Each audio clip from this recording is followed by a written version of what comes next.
The number of comments I've received asking for a tier list in Apex Legends is pretty staggering. I'm always hesitant to do videos like these. Game balance can change repeatedly over a game's lifetime. The experience that I have, that competitive communities have, that PC players, console players, new players, young players, old players, and so much more, it's always different. There's always going to be arguments. Nobody's ever going to fully agree with what I think or what you as a viewer think. Before we dive in, a brief reminder that these are my opinions based upon the experiences that I have had thus far. Be kind to me and to your peers in the comments. It's okay to disagree. It's not okay to be a jerk. With that out of the way, here's my take on legend balance in Apex Legends thus far.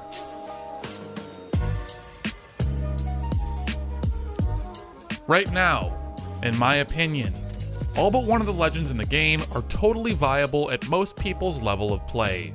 A few are a bit broken right now and might need some small tuning and tweaking to get just right, but they're really fringe scenarios that I'm talking about when we're not going to dive too deep into those. So, for the most part, things right now are actually very okay, which is shocking. It's a good thing. It's very impressive. With the exception of competitive level play, most teams are very diverse. You don't always see the same three quote-unquote top-tier legends. More and more commonly, we're starting to see exceptions to the tried-and-true Lifeline Wraith Bangalore meta, which feels very refreshing. Let's start with A tier. This is where the bulk of the game's legends belong. These are the backbone from which winning teams are usually built. I've ranked the legends here roughly in the order I think they belong right now, but at the end of the day, they're all still really good. Lifeline and Wraith's main things right now are their hitboxes, especially combined with their AD strafing. It's pretty out of control. Let me put it to you this way. I've been playing Respawn games for 5 years. I play Quake. I'm no stranger to small hitboxes moving fast, and trying to track or predict them perfectly is well within my wheelhouse. I'm used to these sorts of engagements, these sorts of movements, but even still, I just cannot nail down these small hitboxes, and I know that I'm not alone in that. I don't know if it's purely because of the hitbox size, or if their animations have anything to do with it. That probably does. So there could be a number of factors at play here, but I do know that I have more difficulty shooting small targets in this game than I do in pretty much any other shooter that I've ever played. Give me a Mirage to shoot, and I'll hit more than enough shots to laser them down more often than not. However, if you copy and paste the exact same keyboard and mouse movements and put them on a Wraith or Lifeline, I guarantee my accuracy numbers will plummet. In my opinion, as long as these characters have the same 200 HP as everyone else once they have purple armor, they are quite simply two of the best in the game, regardless of the rest of their kits. The only downside, which isn't even really a downside, is that Lifeline's ultimate reveals your team's position from across the entire map. For most aggressive players, this is a good thing. It brings fights to them so they can keep shooting and doing the fun part of Apex Legends, which is the shooting. This is a first-person shooter, after all. For many people, looting for 10 minutes before fighting is boring. An ultimate that both gears up your team without having to boringly loot, and it finds your team more fights, which will in turn give you even more loot, is the god roll. That is exactly what you want. The negative side, or what would initially be perceived as a negative part of Lifeline, is actually, for most aggressive teams, a positive. So in summary, for both Lifeline and for Wraith, their overall abilities are fantastic for both greedy solo play and for team support, which secures their top positions on my list. Of particular note then is Octane. He too is seeing quite a lot of play thanks to his small hitbox and ground speed buffing abilities because, again, this is a Respawn game we're talking about. Small hitboxes, ground speed boosts, and AD strafing have been the name of their game since Titanfall 1. His tactical ability has only a 2-second cooldown, and health cost seems largely irrelevant outside of super early game fights. His hitbox is very favorable, and his mobility is threatened only by Pathfinder. By sheer fundamentals, Octane really is a top-tier pickup on most teams, as long as you're regularly abusing stim at the right moments in gunfights. On the flip side of this mobility coin, we have Pathfinder. With his spiffy new hitbox and a bug on respawn side at this moment which causes hit registration on arms to not be working correctly, Pathfinder is in a super dominant position right now in my opinion. Personally, I think a lot of people are sleeping on just how strong this legend is. His grapple is always useful, and lets him make plays that are not possible by any other legend outside of an Octane launchpad. The effect of a Pathfinder grappling into the backline of a weakened enemy team is nothing short of catastrophic, but then again, the same thing is true for Octane on his launchpad, and his whole team can launch in, not just one character in the way of Pathfinder.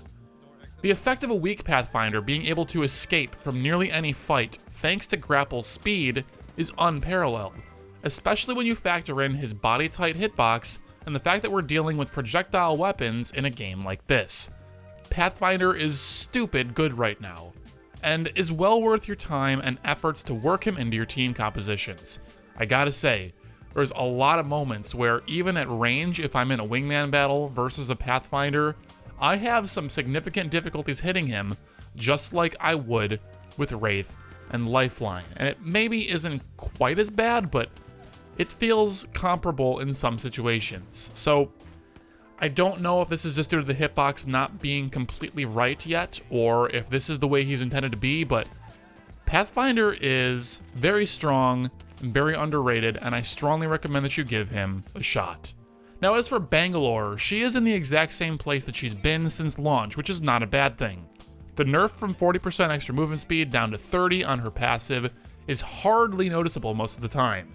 Smoke is still indispensable, and is the main reason she's picked so much in high-level play.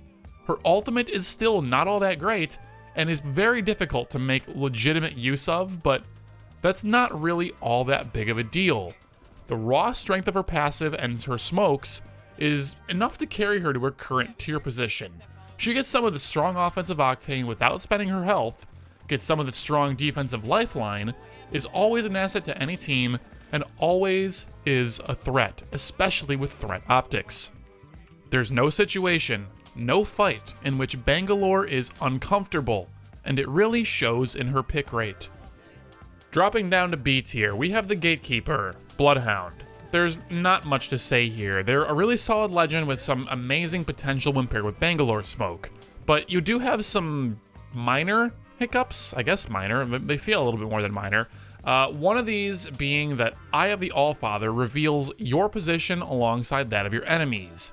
The other is that your ultimate's activation noise is loud, and it can be heard from very far away. And not only the activation noise, but also the timing out noise. When you run out of ult, it also makes a little noise as well that's very, very audible. On top of all that, your eyes glow, the ground around you glows, which can cause you to be seen around corners, or in some instances, if you have proper lighting settings on the PC version, you can see the light underneath walls or around walls in ways you never should. You can just be seen around corners in general in some instances because of this red aura. It's very, very damaging to Bloodhound. It's actually kind of a negative to have the ultimate activated in a lot of ways, which just seems strange to me. These complaints are pretty minor though when you consider just how strong their passive is, especially when amplified by their ultimate. Yet again, any ability that increases ground speed and makes AD strafing better tends to be an incredibly good one in respawn games, but without that tiny, small size hitbox, and without the female character's exclusive wiggly animations, and with some quantifiable downsides, Bloodhound sits squarely in the middle of the pack as a baseline for determining whether or not any other legend is good or bad. Rolling into C tier, Gibraltar actually got a fair bit better thanks to the recent hitbox changes. He's still the biggest legend in the game though, and can have a tough time challenging others in fights, especially since he has that downside of using the one-handed holding animations on his weapons as long as Gunshield is active. I spoke about this a little bit more in a previous video on Octane, but basically certain weapons, chiefly the Wingman when aimed down sights and being held with one hand as opposed to two, which only Gibraltar and Octane do, can cause some very weird looking recoil patterns when you're holding it. aim down sights. Now, it's not really changing the actual recoil spread. It's more just like a visual thing that makes it look harder to aim than it really is. It affects resettling time negatively, and it's just kind of awkward. So I'll let you decide for yourself with the clips here whether or not this is a big deal for you, but it is a thing that I've noticed, and it does bother me when using specifically the wingman on Gibraltar. Fundamentally though, his kit is actually really, really good. While he requires a particular approach, let's say, and a method of play to use at the highest possible level, he in turn demands some awkward and special approaches from enemies in order to properly deal with him. Gibraltar is, at this time, one of the hardest legends in the game to play effectively, but piloted well, is viable all the way up to high-level competitive play like you might find on PC right now. It's certainly not optimal by any means, and very few people are going to put the work in on this legend, I don't think, but in my mind, he's good enough to cross that tumultuous line in the sand between being viable and bad. He's got only one major weakness: his body size. If anyone gets close to you with an R99 or a shotgun, say goodbye to Gibraltar. Everything else about him is great. He really gets a much worse reputation than he deserves now that his hitbox has been slimmed down a little bit, and I think that he is actually quite playable. And if you are very particular in how you play and how your team plays, he can do some very nasty things. Sneaking down to D tier, we have Mirage. Mirage has multiple glaring weaknesses, the main one being that his ultimate completely disables his ability to shoot. As soon as an enemy sees that ultimate get activated, if you're in the middle of a fight, they know right away. Mirage is straight up out of that engagement for a few seconds. At least in Wraith's case, when she uses her phase shift, she's invincible for a little bit, and it's got a relatively short cooldown as well, so she can keep using it. Mirage, though, totally vulnerable, and one small mistiming is going to lead to a very frustrating death. The viable uses for Mirage's ultimate are scant at best. I have found the most success by activating it where enemy teams won't at all see the swarm of decoys that it spawns. I only use it for the cloak and the speed boost to attempt repositioning on an enemy team either before or during a fight. If they catch wind of me while I'm attempting to move though, I'm dead, since I cannot fight back at all no matter how much I want to. One small mistiming and this active ability, or rather ultimate ability, will actively harm you. It's not acceptable. His passive is just not even remotely useful in any way. No possible scenario is this passive going to actually do anything significantly beneficial for your team. He may as well just not even have a passive. His tactical, though, actually does sometimes have some use, but in my opinion, I don't think that it has enough use often enough to really make it worth taking the entire legend for, so let's just talk about it quickly. If you're running a weapon with low rate of fire, like a Peacekeeper, Wingman, whatever, or even if you're just using like an R99 and you use it between magazines, that's somewhat decent too. The idea here is that you can quickly flick your aim in one direction, say to your left, send the decoy off that way between shots or magazines while you strafe to your right, or vice versa, whatever, just two separate directions and make it confusing. If this works and you get an enemy to start shooting your decoy instead of you, you've wasted a lot of their time, you've wasted some of their magazine, and the big part is that they're not going to be hitting you, they're not going to be aim punching you to death. Aim punch is the idea that when you get shot, your aim is punched in some direction. It gets pushed up and to the side or whatever. It makes it so it's really hard for you to hit returning shots in somebody if they start shooting you first. So this use case of just trying to waste some of their time and ammo and not get that aim punch is legitimately solid, and it happens on, well, like a 15-second cooldown, so that's really actually pretty good. But it's up to you whether you think that trying to trick your opponents and not having it work 100% of the time is worth having no passive, if it's worth having no ultimate, and if it's worth having to deal with his terrible voice lines for in just too many games. It's just, I don't know, man. If you really like that personality and you don't care about having 2 abilities out of 3 being completely pointless, then sure, I guess go for Mirage. He's not so bad that, like, I would say he's actively a bad legend, even though I may get salty and say that on stream. In reality here, when we're speaking objectively and purely looking at the facts, Decoy is really not all that bad. It's really not, but it's just, I don't think it's good enough to make up for the rest of his kit. As for our final stinker, Caustic, where to begin? Caustic has the same issue as Mirage, where only one of his 3 abilities is definitely useful, his ultimate. Only one of them is kind of okay when things go perfectly your way and completely useless otherwise, his traps.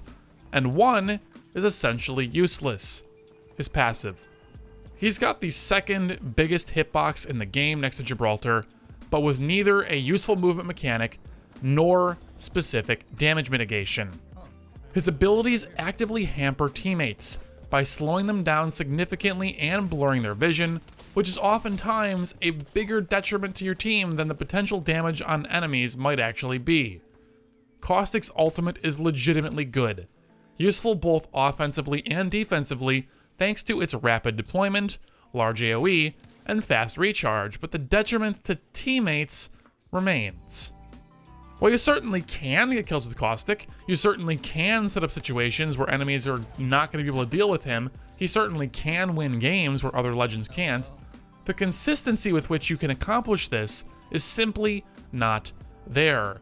Apex Legends on the whole is too random of a game in, well, where you spawn, what weapons you're going to get, where Final Circle is going to be, and so much more. It's so inconsistent and random that it's really hard to set up consistent situations where you can hold down a densely, like, populated area like Skull Town or just a city in general, a town in general, buildings, tight hallways, whatever. It's not often that you're going to be able to set up there and get a bunch of teams to actually come to you and fight you, and then you can beat them and win the game that way. It's just not a situation that you can realistically set up all that often. The character requires just so much work, practice, coordination, and planning to pull off that it's really not worth most people's time to play him when they could just pick up Wraith and have a far greater impact on your average game. In summation, the legends in Apex are for the most part pretty well balanced. Not every character has to have massive representation or high pick rates or be top tier or even good in order to be fine as they currently are. For me, Gibraltar is the perfect example of this point. Now, there are some standout exceptions on the high and low end, but hopefully they'll all be tempered in due time, either by rebalancing or the introduction of new characters and guns. That'll do it for today's video. Thank you guys so much for watching. Hope that you've learned something new. If you guys have any questions, comments, concerns, please leave them down below. If you want to see me stream live over on Twitch, which I do about like 5 days a week anymore, you can find me over at twitch.tv/ForAuthYoman or in the link in the description box down below. If you guys want to find some teams to play some Apex with, join the Discord, 1,000+ people. A lot of us are playing Apex. Join the Apex Legends role. Hit us up in the channel.